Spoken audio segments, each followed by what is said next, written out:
Riverside County reaching a record-breaking high again. There are now 1,634 coronavirus patients in county hospitals. The number of patients in the ICU also climbing to 364 tonight, also an all-time high. And hospital resources are already stretched thin. Now, Eisenhower health officials are concerned about their ability to treat patients. News Channel 3's Dan Romero has more on the impacts hospitals are facing in this surge.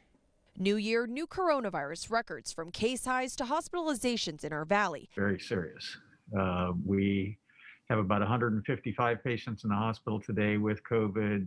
23 of those are in the intensive care unit.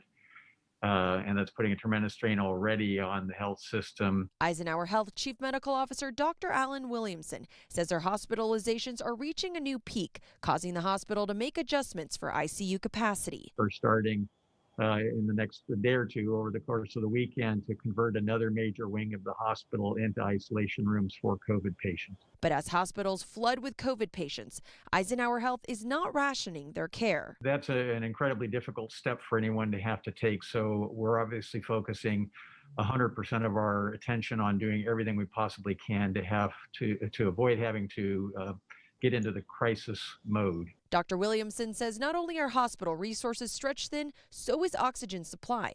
We have issues with oxygen supply in the hospital and being able to deliver that oxygen effectively.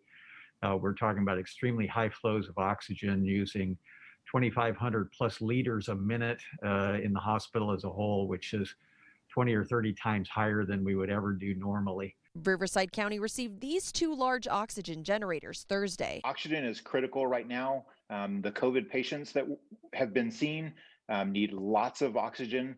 So that's the reason why there's the demand. And our suppliers haven't been able to keep up. Shane Reichard, a spokesperson for the county's emergency management department, says these generators will also support surrounding counties. Very fortunate to have it here. It's centrally located in the county and close enough that our neighbors to San Bernardino County can quickly come by and their hospitals can also benefit from it. Dania Romero, News Channel 3.